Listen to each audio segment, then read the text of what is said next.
Hanging out with Joe Gosek here on a very chilly Thursday afternoon. Season in review time, and actually we're going to take a little bit of a look ahead as well, as he has some plans already for next year. Sixth in points this past season, did not get a win at Oswego Speedway, had a couple of second places, 45 wins total, now 66 years old, and of course, back in 1996, 22nd place finisher at the Indy 500. How we doing, Joe? I'm good. Good. How was the season overall? I mean, you didn't get a win, you got close. How are you doing at Oswego? I don't know. I think we struggled for most of the year for the speed to keep up with the top guys. Never really got a chance to start up front, which is really critical nowadays, arrow-wise, where you could have led the race and maybe hung on, see if you could hold the faster guys off.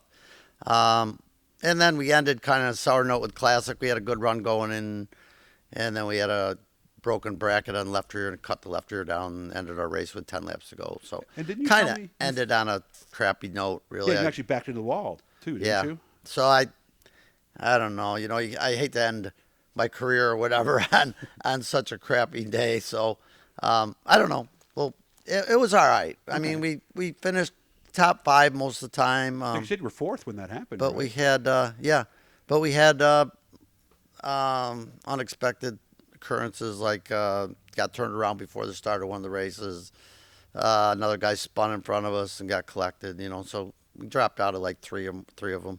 And didn't you tell me you found something broken on the frame right before the Classic? Yeah, one of the guys was looking around. We kind of try to inspect it every week, to find things that are wrong or something might screw you up during the race. But so he found the frame broke up in the right front rocker, and we repaired it right before we practiced.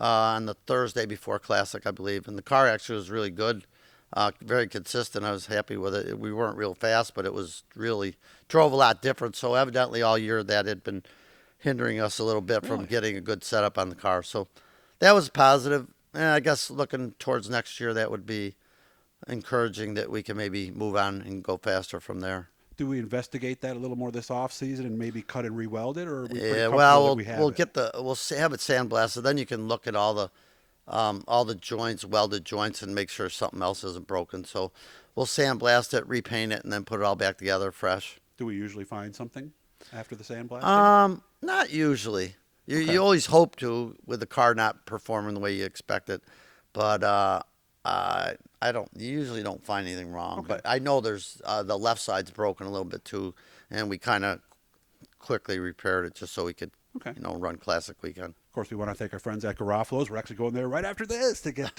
some of the cold cut bread. So I'll make sure to get over and see Joe and the boys over there. You told me your lap times, what you said, like 2, 3, 4 tenths off most of the time? Yeah, most of the year. Like, when guys are qualifying in our time trial, which is weekly at like 1580, 1590. We are like 16.1, 16.2. So all year we were really off probably 3, 4 tenths, right around there. To the top 5, 6 guys, probably 7, 8 guys. So how do you fix that? I don't know. Maybe you need to get a younger driver that doesn't know anything but stepping on the gas. I don't know. Amazing how that happens, though. Yeah. At some point you got to look at yourself, I guess, and say, why the heck can't we? We've fallen off the pace here, and we can't. Mm-hmm. Like I said, we started out with the car in 18 really good, and we've kind of never got back to that pace for some reason. Okay. Of course, it is a season review, so we're going to ask some of the standard questions we do with everybody in the season reviews. Of course, like we said, 6th place, couple of seconds. Best night of the season. Was it one of those seconds, or was it maybe something else? Yeah, probably. Probably one of the second place finishes. I'm trying to think. Oh, we had a shot at the last second place finish, and the young Connors kid won, and we had a restart, and I just couldn't stay with them. We just, that was a perfect opportunity where in the past I would have said, this is great, we'll take a shot at him here, but we couldn't stay with him. Yeah, so both second place finishes were earned, and there was really good cars behind us, so that's a positive. I mean, that was a good point, and we had hoped to get better from that, but we didn't. We were just kind of locked in where we were. Okay. Other side of the coin, of course. What was the worst night? What's that? What was the worst night of the year? You blew an engine. Boy, right? I probably the wreck going into 3 when Lou LeVay spun, and I was there that night. That was a hard hit. A pack, and there was like 5 or 6 of us running together, and he spun, was blocked by the two in front of me that got to him first. One went low, the other one high, and I was looking at him. I got on the brakes. I slid into him really hard with the right side of the car. It took a shot. And in fact, my neck was screwed up for the last 4 weeks. Yeah, I think Lou told me it was one of the hardest hits he'd ever taken. Was it a similar experience for you? Yeah, that was probably the worst night. Yeah. Okay. Because the car got wrecked. That was the worst car wrecked all year. Okay. We were talking a little bit before, about the technology and how engineers and smart people win races now. In racing, you always have to learn. Is there anything you learned this past year that might help you down the road? Well, I look back at what made us successful, in the past, and that was hard work. Hard work, a lot of time and effort, and I think that still pertains to today. I just, but I really personally don't have the time to lock in like I did 20, 30 years ago when that was your life. It was every night of the week. Now I can't spend every night of the week here with work and my children and my family. Yeah. Just too many other things going on. So okay. I don't know. I give credit to the people they're all over it like I was back then. Really, they put a lot of effort into it, and every week they come there.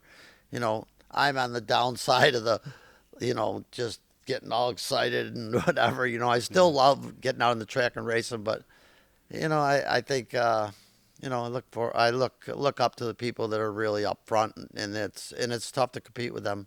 It is. Next question. I like this one. This was from a season review a few years ago. Let's create a situation here. Let's say for some reason you aren't able to drive this coming week at Oswego, but the car needs to be out there. So you have to pick somebody that to drive your car. You need a good finish. Who are you putting in? Oh, boy. I know. I like this question. I like this. Would it be?